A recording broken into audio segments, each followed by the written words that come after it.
Thank you, Enrique. Now I'm pleased to introduce Tom Countryman. Tom is, I guess he has fans in this crowd. Tom is the former Assistant Secretary of State for Nonproliferation. Not so fun fact about Tom, he knows what it's like to get unceremoniously fired by this administration. He was actually fired by President Trump in the first week of his first term. Tom.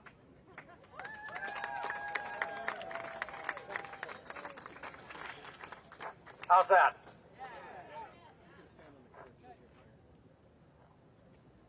All of you who are here today have the most important job in America, that of citizen. So thank you for coming out to do your job. When I left this building 8 years ago, it didn't hurt me. I had had a full career full of challenges.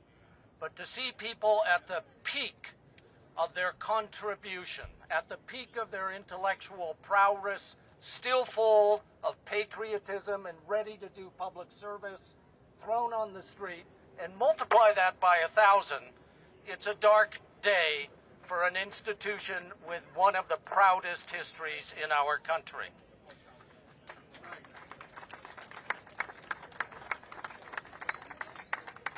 I don't like to preach, but I do like to advise. And I would like to give 5 or 6 quick points for those who are going home today and not coming back on Monday. Good lessons, I hope, for all of us, born from my experience and that of others. Number 1, take some time off. Take a walk, go visit a beautiful park, hug your children, visit an old friend.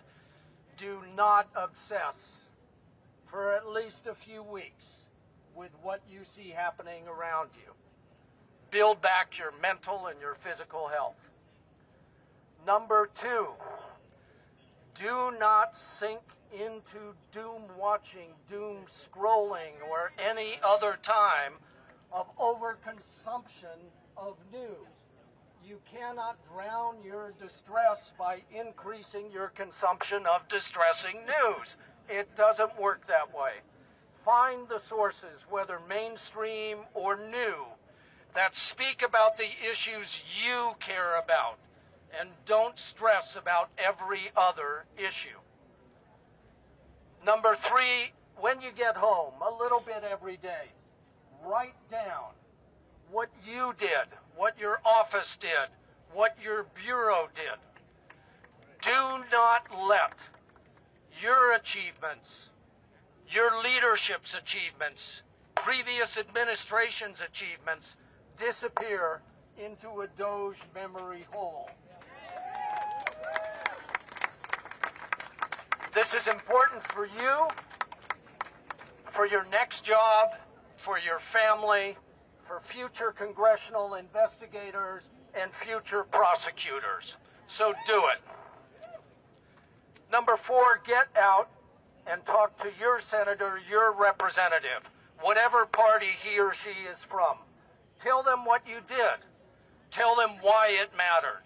Tell them what happens when that work doesn't get done and what they can do to protect federal workers from the kind of abuse that you have experienced. And while you're at it, get out and talk to your hometown Rotary Club, your high school, your college. Tell them what the State Department does for America. Number 5, when you're ready to put on long pants again and get out there and do some work, look at the organizations that are working hard for the values that we believe in. Whether they are partisan or nonpartisan, there is no substitute for organized cooperative work by volunteers.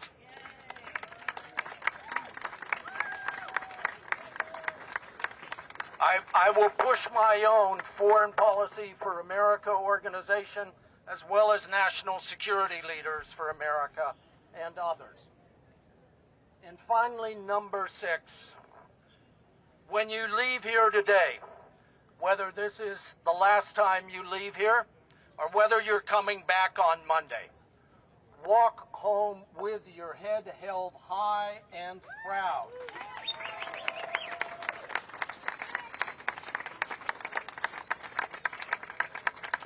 You are respected, you are appreciated, you are admired by the American people, even if the current leadership fails to show you respect and appreciation. I cannot for the life of me imagine that any of the 9 secretaries of state that I served under would accept the decapitation, the decimation, rather, of their department with the kind of docile obedience that Secretary Rubio has shown.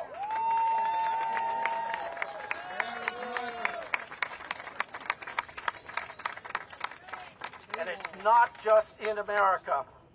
Around the world, I've heard time and again from citizens of other countries, from diplomats of other countries, that the State Department, with the backbone of the civil service, with the core of the Foreign Service, has earned that respect and admiration all around the world.